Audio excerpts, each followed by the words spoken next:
जय श्री कृष्णा सर। आप सभी का आपके अपने चैनल आरजे भक्ति जोन पर स्वागत है।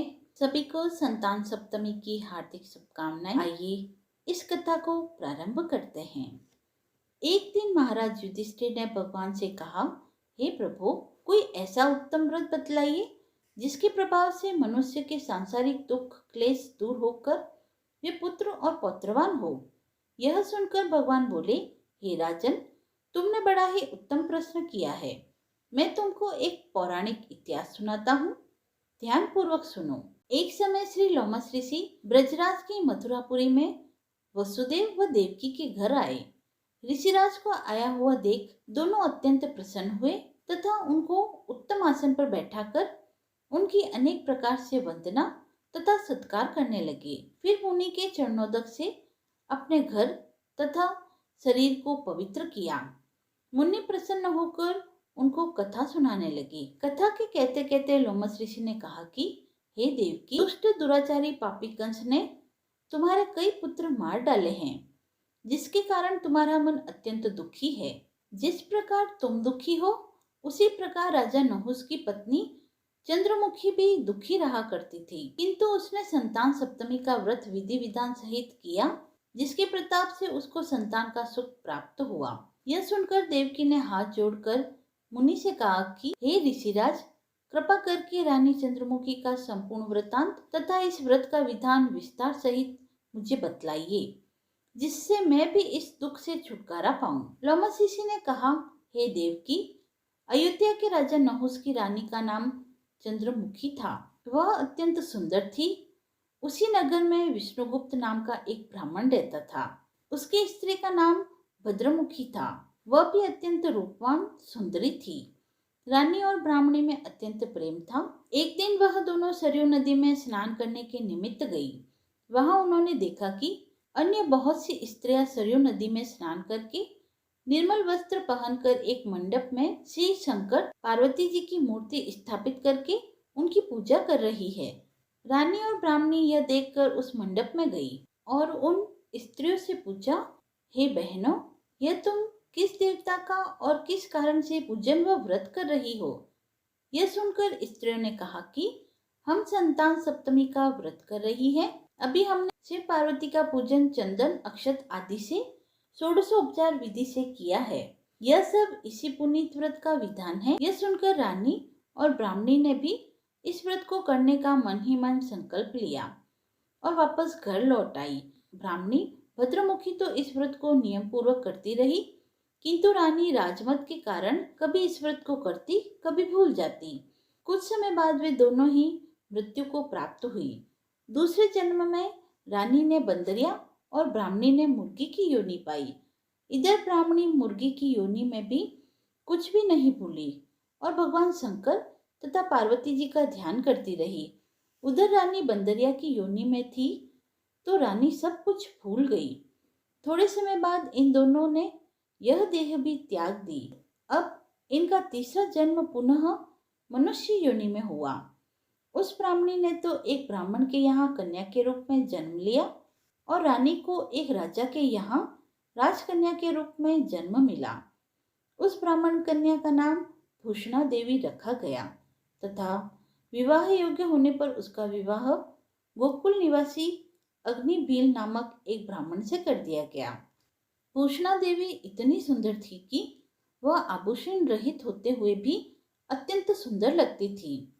कामदेव की पत्नी रति भी उसके सम्मुख लज्जित थी। भूषणा देवी के अत्यंत सुंदर सर्वगुण संपन्न चंद्रमा के समान धर्मवीर, कर्मनिष्ठ, सुशील स्वभाव वाले 8 पुत्र उत्पन्न हुए। यह शिव के व्रत का पुनीत फल था। दूसरी ओर शिव विमुख रानी के गर्भ से कोई पुत्र नहीं हुआ और वह निसंतान दुखी रहने लगी। रानी और ब्राह्मणी में जो प्रीति पहले जन्म में थी वह अब भी बनी हुई थी। रानी जब वृद्धावस्था को प्राप्त होने लगी तब उसके एक गूंगा बहरा तथा बुद्धिहीन अल्पायु वाला पुत्र हुआ और वह 9 वर्ष की आयु में इस क्षणभंगुर संसार को छोड़कर चला गया। अब तो रानी पुत्र शोक में अत्यंत दुखी और व्याकुल रहने लगी। देवयोग से एक दिन भूषणा देवी ब्राह्मणी रानी के यहाँ अपने सब पुत्रों को लेकर जा पहुंची। रानी का हाल सुनकर उसे बहुत दुख हुआ, किंतु इसमें किसी का क्या बस। कर्म और प्रारब्ध के लिखे को स्वयं ब्रह्मा भी नहीं मिटा सकते। रानी कर्मच्युत भी थी, इसी कारण उसे यह दुख देखना पड़ा। इधर रानी उस ब्राह्मणी के ऐसे वैभव और 8 पुत्रों को देखकर उससे मन ही मन ईर्ष्या करने लगी तथा उसके मन में पाप उत्पन्न हो गया। उस ब्राह्मणी ने रानी का संताप दूर करने के निमित्त अपने 8 पुत्रों को रानी के पास छोड़ दिया। रानी ने पाप के वशीभूत होकर उन ब्राह्मण पुत्रों की हत्या करने के विचार से लड्डू में विष मिलाकर उनको भोजन करा दिया, परंतु भगवान शंकर की कृपा से एक बालक की भी मृत्यु न हुई। यह देखकर रानी अत्यंत आश्चर्यचकित हो गई और इस रहस्य का पता लगाने की मन में ठान ली।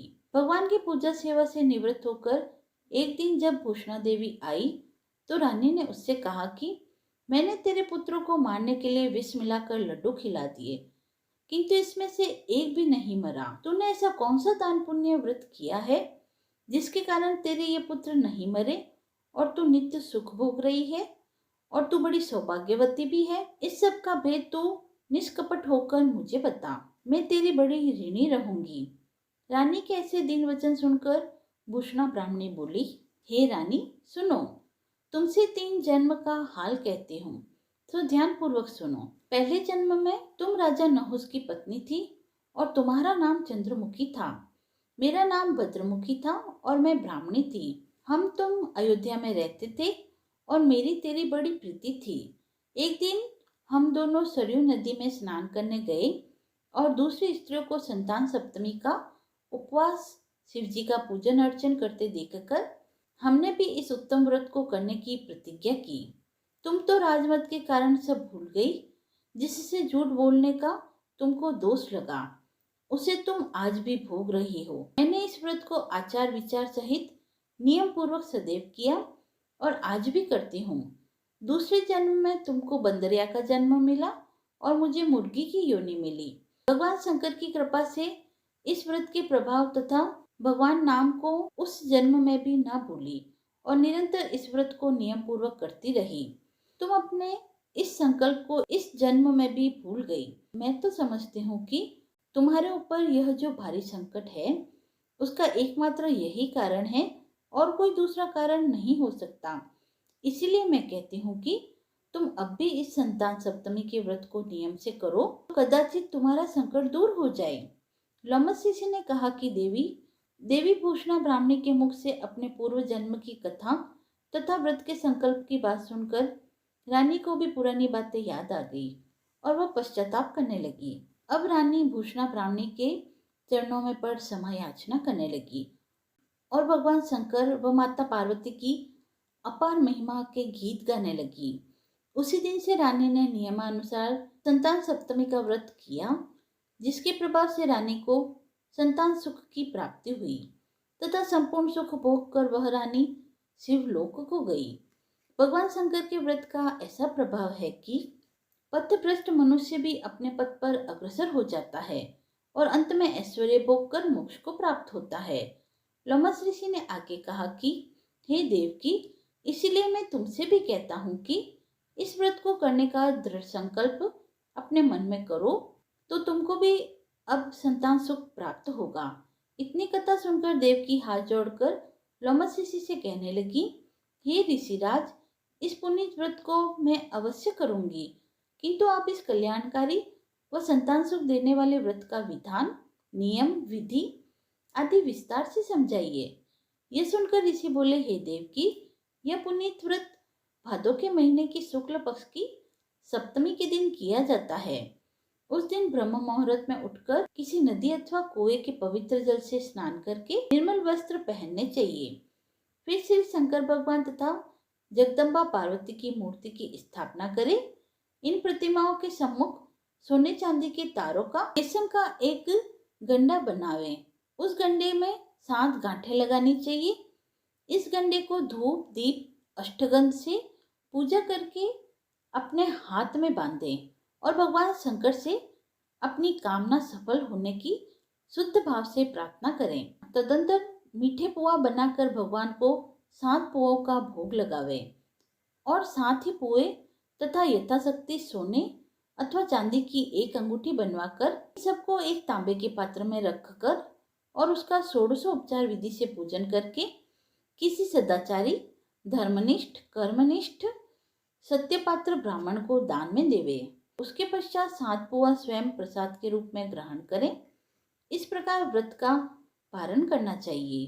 प्रति मास की शुक्ल पक्ष की सप्तमी के दिन हे देव की इस व्रत को इस प्रकार नियम पूर्वक करने से समस्त पाप नष्ट होते हैं और भाग्यशाली संतान उत्पन्न होती है। अतः अंत में उसे शिवलोक की प्राप्ति होती है।